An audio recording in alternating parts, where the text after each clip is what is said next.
मित्रों, भारत में पिछले 2500 सालों से चले आ रहे सामाजिक जातिवाद के खिलाफ लड़ने वाले बाबा साहब आम्बेडकर की छवि को काफी गंभीर माना जाता है। उनके विस्फोटक बयानों को देखकर लगता है कि वो काफी कठोर स्वभाव के व्यक्ति थे, मगर क्या आप जानते हैं कि उनकी पर्सनल लाइफ काफी दुखों से भरी हुई थी। पहले मां की मृत्यु, उसके बाद भाई बहन, पिता और पत्नी की मृत्यु ने उन्हें झकझोर कर रख दिया था। लेकिन फिर उन्होंने दूसरी शादी करने का फैसला किया। हालांकि उनकी दूसरी बीवी सविता आम्बेडकर एक ब्राह्मण थी, इसलिए उनकी शादी का काफी विरोध हुआ था। लेकिन बाबा साहब ने दलित लड़की की बजाय ब्राह्मण लड़की से शादी क्यों की? उन्होंने एक ब्राह्मण लड़की को शादी के लिए प्रपोज कैसे किया? और वीर सावरकर के साथ बाबा साहब आम्बेडकर के रिश्ते कैसे थे? आज उठाएंगे बाबा साहब आम्बेडकर के जीवन से जुड़े ऐसे ही कुछ अनसुने अनकहे रहस्यों से पर्दा। लेकिन उससे पहले प्लीज आप वीडियो को लाइक और चैनल को सब्सक्राइब कर दीजिए। बाबा साहब के जीवन से जुड़ा सबसे दिलचस्प पहलू है उनकी दूसरी शादी का, जिसका उनके अपने दलित समाज ने काफी विरोध किया था। दरअसल सन 1935 में बाबा साहब की पत्नी रामाबाई आम्बेडकर का निधन हो चुका था और समय के साथ बाबा साहब की तबीयत भी बिगड़ती जा रही थी। इसलिए उनके अनुयायी उन्हें दूसरी शादी करने का सुझाव देते थे।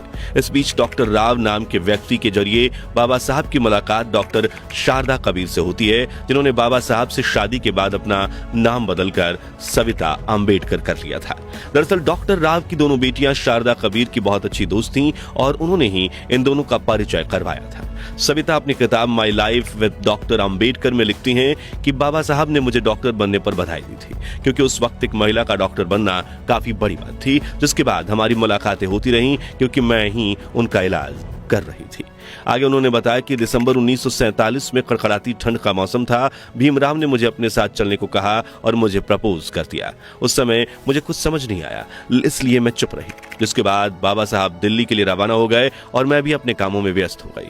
कुछ समय बाद बाबा साहब का एक पत्र आया, जिसमें उन्होंने लिखा था, मैं समझता हूं कि हम दोनों में उम्र का काफी फासला है। अगर आप मेरे प्रपोजल को मना भी कर देंगी तो मुझे बुरा नहीं लगेगा। मैं आपके जवाब का इंतजार कर रहा हूं। जिसके कुछ दिनों बाद मैंने भी उन्हें पत्र लिखकर शादी के लिए हाँ बोल दिया। बता दें कि 15 अप्रैल 1948 के दिन दोनों की शादी हुई। उस वक्त सविता 39 साल की थी और बाबा साहब उनकी उम्र में 18 साल बड़े थे। सविता पुणे के एक मराठी ब्राह्मण परिवार से ताल्लुक रखती थीं, जबकि बाबा साहब महार जाति के थे। इसलिए इस शादी का दोनों पक्षों ने, यानी ब्राह्मण और दलित समाज ने, जमकर विरोध किया था। यहाँ तक कि आम्बेडकर की बेटी यशवंत राव भी इस शादी के खिलाफ थे। लेकिन धीरे धीरे दूरियां कम हुई और डॉक्टर सविता की देखरेख में बाबा साहब की तबीयत ठीक होने लगी, जिसका जिक्र करते उन्होंने अपनी एक किताब में लिखा था कि सविता की देखरेख की वजह से मैं 10 साल अधिक जिया हूं। इसलिए ऐसा भी हो सकता है कि बाबा साहब का एक दलित लड़की से शादी करने के पीछे का कारण जातिवाद नहीं था, बल्कि दोनों के बीच का प्यार, भरोसा और सविता का देखभाल करने वाला स्वभाव था। चलिए अब जानते हैं आखिर डॉक्टर आम्बेडकर और वीर सावरकर के बीच कैसे रिश्ते थे। तो दोस्तों, डॉक्टर आम्बेडकर की तरह ही वीर सावरकर ने भी हिंदू धर्म में जाति के आधार पर भेदभाव समाप्त करने के प्रयास किए थे, मगर फिर भी इन दोनों महान शख्सियतों में काफी मनमुटाव था। लेकिन क्यों और कैसे, जानने के लिए हमें इतिहास में बारीकी से झांकना होगा। 20 मार्च 1927 बाबा साहब अपने अनुयायियों के साथ कोलाबा, महाराष्ट्र के महाड़ में स्थित चावदार तालाब पर एक जुलूस निकालते हैं, जिसमें वो लोग छुआछूत के खिलाफ प्रदर्शन कर रहे थे। हजारों की संख्या में अछूत कहे जाने वाले लोगों ने आम्बेडकर की अगुवाई में चावदार के एक सार्वजनिक तालाब से पानी पिया। सबसे पहले डॉक्टर आम्बेडकर ने चुल्लू से पानी पिया और फिर उनका अनुकरण करते हुए उनके हजारों अनुयायियों ने पानी पिया। ये एक प्रतीकात्मक विरोध था, जिसके जरिए बाबा साहब ने हजारों साल पुरानी सवर्ण और सामंती सत्ता को चुनौती दी थी, जो सामाजिक पायदान के सबसे निचले स्तर के लोगों को वो हक भी देने के लिए तैयार नहीं थे जो जानवरों तक को हासिल था। लेकिन उच्च जाति के लोगों ने इस आंदोलन के खिलाफ जबरदस्त तांडव मचाया था। उन्होंने अछूतों की बस्ती में जाकर बच्चों, बूढ़ों और महिलाओं को बुरी तरह से पीटा और आम्बेडकर के इस विरोध के एक दिन बाद 21 मार्च 1927 को सनातनी हिंदुओं ने चावदार तालाब के पानी का शुद्धिकरण किया था। तभी जातिवाद के खिलाफ आवाज उठाने वाले विनायक दामोदर सावरकर ने बाबा साहब के इस आंदोलन को समर्थन देते हुए कहा था कि छुआछूत की न सिर्फ निंदा की जानी चाहिए, बल्कि उसे धर्म के आदेश के तौर पर जड़ से समाप्त करने का समय आ चुका है। ये नीति या औचित्य का सवाल नहीं, बल्कि न्याय और मानवता की सेवा के मुद्दे इससे जुड़े हुए हैं। वहीं साल 1933 में सावरकर ने रत्नागिरी में बनाए गए पतित पावन मंदिर के उद्घाटन समारोह में आमंत्रित किया था, लेकिन डॉक्टर आम्बेडकर अपनी व्यस्तता का बहाना बनाकर इस समारोह में नहीं गए, क्योंकि उनका कहना था कि बाद में ये पवित्र पावन मंदिर अछूतों के मंदिर कहलाए जाने लगेंगे। वहीं हिंदुत्व को लेकर भी डॉक्टर आम्बेडकर और वीर सावरकर के विचार अलग अलग थे।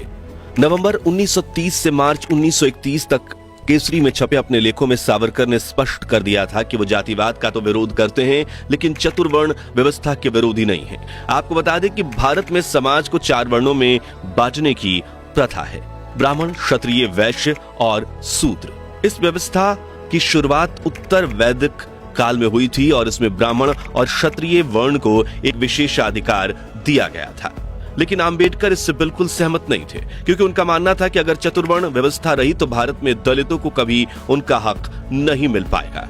इसलिए उस दौर में ही बाबा साहब ने यह स्पष्ट कर दिया था कि हम समाज में बराबरी का अधिकार चाहते हैं और हमें जहां तक संभव है हिंदू समाज में ही रहकर यह अधिकार लेना चाहते हैं, लेकिन जरूरी हुआ तो हम हिंदुत्व से पिंड छुड़ाने में भी नहीं हिचकेंगे। तभी सावरकर ने आम्बेडकर की शिक्षा पर सवाल उठाते हुए कहा था, अगर छुआछूत से आपको दिक्कत है तो आप 10 साल तक धैर्य रखें, इस दौरान यह समस्या जड़ से दूर हो जाएगी। लेकिन आम्बेडकर का मानना था कि हिंदू समाज में छुआछूत 100 सालों के बाद भी रहेगी। यानी जहां सावरकर हिंदू धर्म में छुआछूत खत्म करने की पहल कर रहे थे, वहीं आम्बेडकर का मानना था कि ये मुमकिन ही नहीं है। इसलिए एक ही उद्देश्य होने के बावजूद दोनों के बीच सालों तक वैचारिक मतभेद चला। साल 1956 में अंबेडकर अपने अनुयायियों के साथ बौद्ध धर्म की ओर चल पड़े।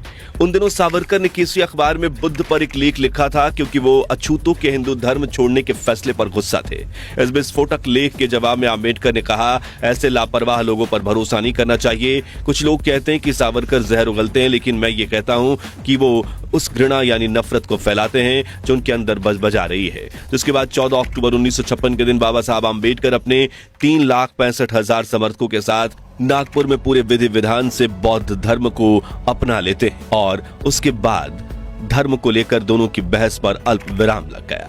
मित्रों, अब बाबा साहब के जीवन से जुड़ी कुछ दिलचस्प बातों पर नजर डालें। जिस महान शख्सियत ने दुनिया के सबसे बड़े लोकतंत्र के लिए 1,46,000 शब्दों का लिखित संविधान बनाने में सबसे ज्यादा योगदान दिया, जाहिर सी बात है कि उन्हें पढ़ने लिखने का काफी शौक रहा होगा और बाबा साहब आम्बेडकर को अपने समय में भारत का सबसे पढ़ा लिखा व्यक्ति माना जाता था। उनके लाइब्रेरियन देवी दयाल अपने लेख daily routine of doctor Ambedkar में बताते हैं कि बाबा साहब पूरी रात एक किताब पढ़ने में गुजार देते थे और सुबह उठते ही उन्हें अखबार चाहिए होता, जिसे वो टॉयलेट में लेकर जाकर पढ़ते थे। फिर उनको वहां से उठकर तय जगह पर रख देते थे। मशहूर लेखक जॉन गुंथर अपनी किताब इनसाइड एशिया में लिखते हैं कि बाबा साहब के पास भारत की सबसे बड़ी निजी लाइब्रेरी थी।